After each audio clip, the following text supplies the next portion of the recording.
I want all of the Chaos Emeralds. Better not interfere, or else!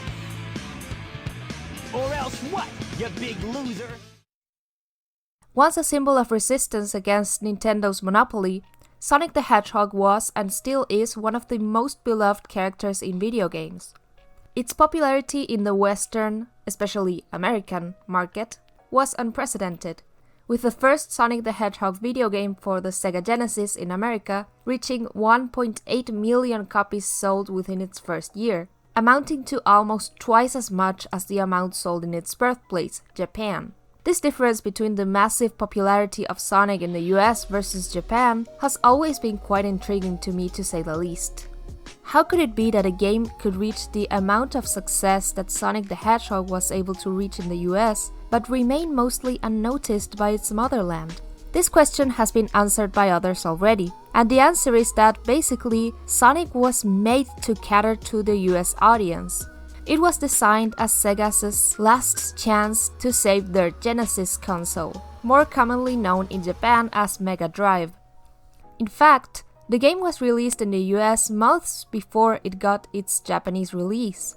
This was all in the context of a gaming America that wallowed in despair after the Atari shock happened, where Nintendo seemingly seemed to be the last standing video game console company out there.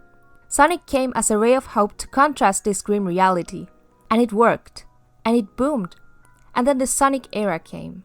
Think about what it meant for players, for developers, for creators and sellers who thought that the only game they would see again on their television screens would be Mario.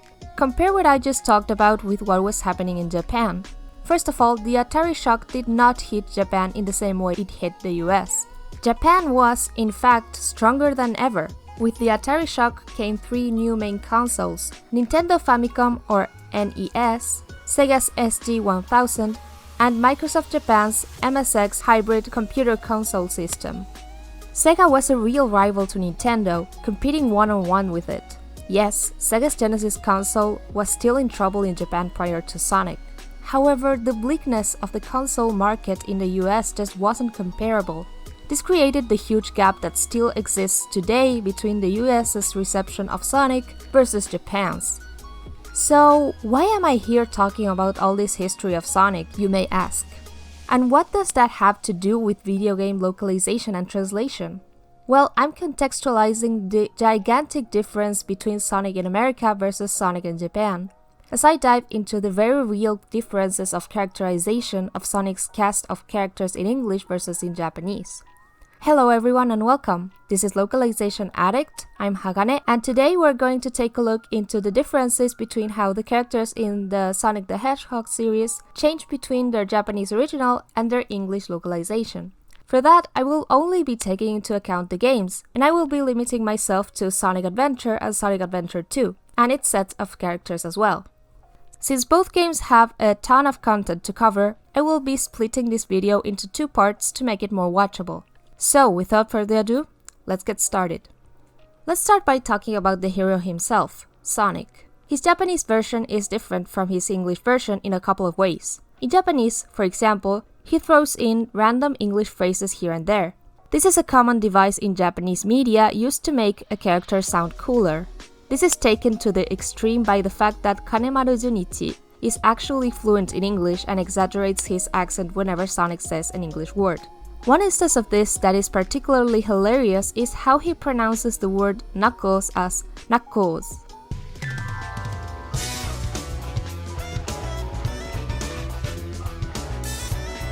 Knuckles! This became its own thing within the Japanese fandom, and whenever Knuckles appears, someone has to say Knuckles. ことはナックルズ？ナックルズだ！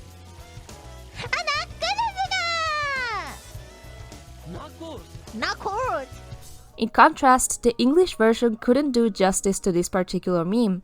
However, it did change some elements of Sonic's character that might have influenced how the Western audience perceives him as a character even to this day. He is incredibly sassier in English, for example. He constantly calls villains names, which is something Japanese Sonic doesn't do very often. Let's look at some examples. Come on, you big drip! Where you going? Versus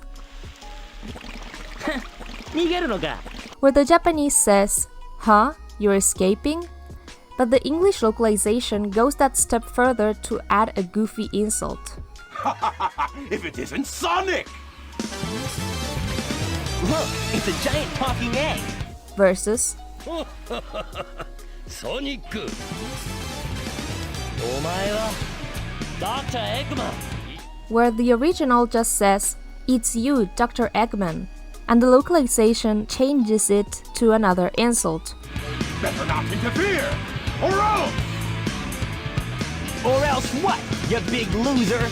Versus, 同じくカオスエメラルドを差し出せばよしさもなくがどうする where the original just asks, "Or else what?" And the localization, again, adds in an insult. You get the drill. Japanese Sonic is also sassy, don't get me wrong, but English Sonic is just something else. There is another thing that caught my attention about the localization, and that is how Dr. Eggman doesn't seem to identify as Dr. Eggman in English. Rather, this name is a nickname used to mock him, whereas Dr. Eggman is the name he uses to refer to himself in Japanese.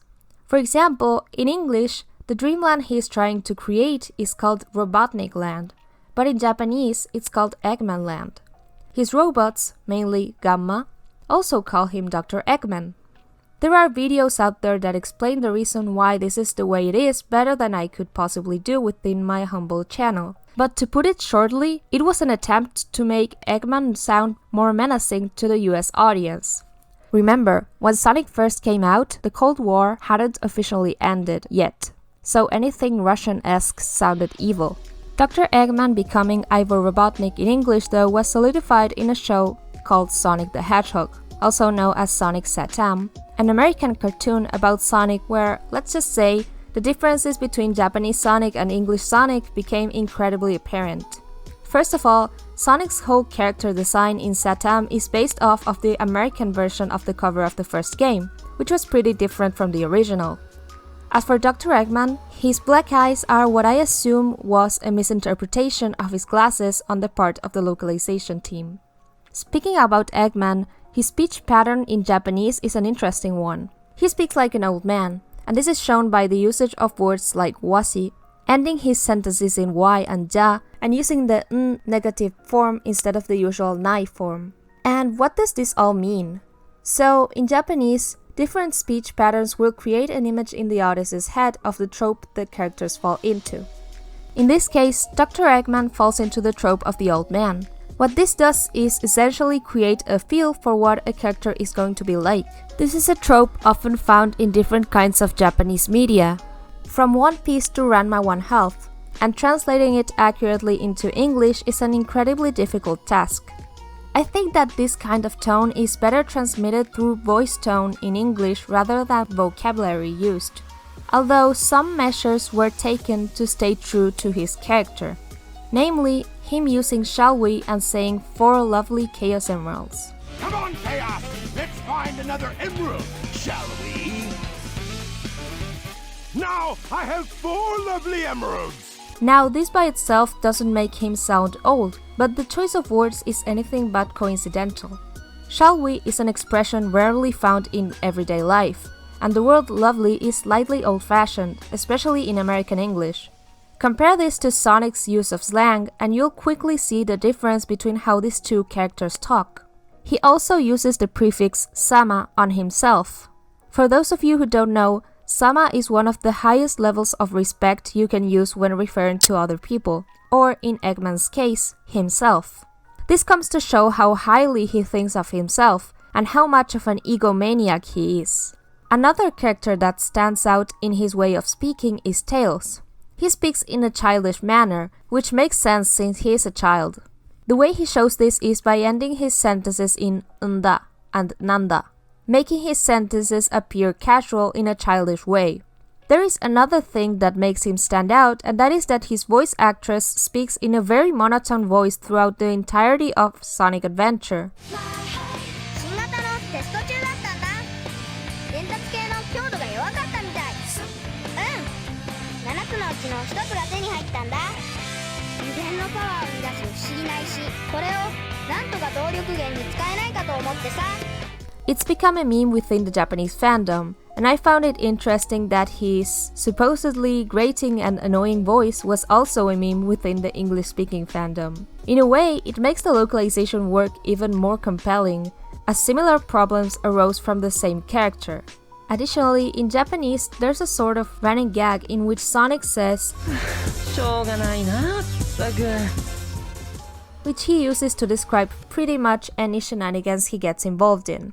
The translation of the expression "shoganai" is a slightly heated topic within the translator community, in which the only thing we can all agree on is that leaving it as its literal "there's no use" is not only lacking information, but also pretty unnatural in English. I ask you, people listening to me right now, how many times have you used this expression unironically? You can probably count them on one hand, or even less. In Sonic's case, it doesn't even make sense to translate it as that because the point of having him utter that sentence is to show his laid-back personality. It's a way to show us how he can brush off even the weirdest antics that he happens to get involved in. Just like how he brushes off Tails crashing off the tornado at the beginning of Sonic Adventure, a situation which would normally cause people to get at least a little bit concerned.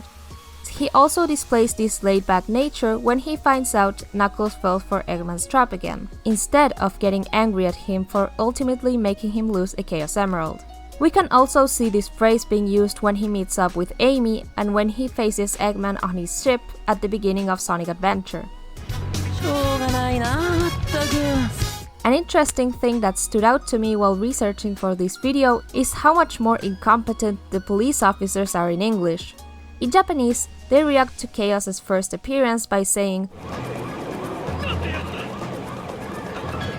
which means something like, "Oh, this is too much."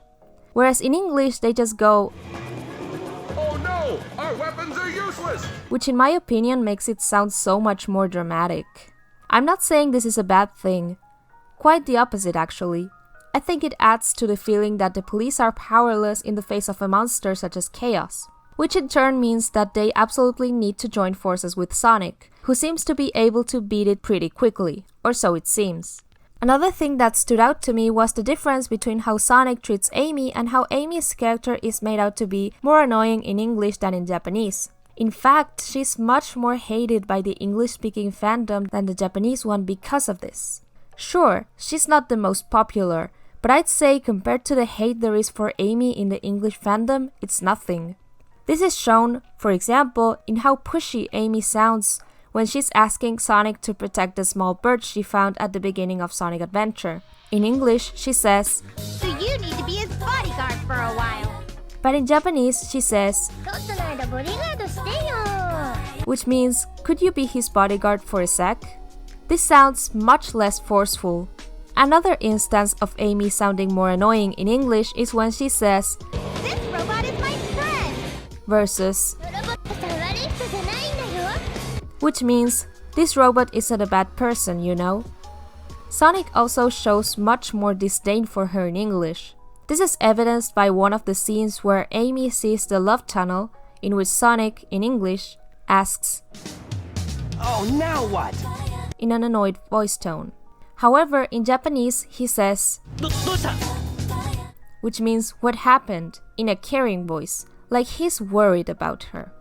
There are a few more instances of this happening throughout the game, and it comes to show just how much of an impact the delivery of a certain dialogue can make or break a character's popularity. Anyways, this has been all for today. Stay tuned for part 2. If you like this video and would like me to make more videos like this, hit the like button and subscribe. See you next time!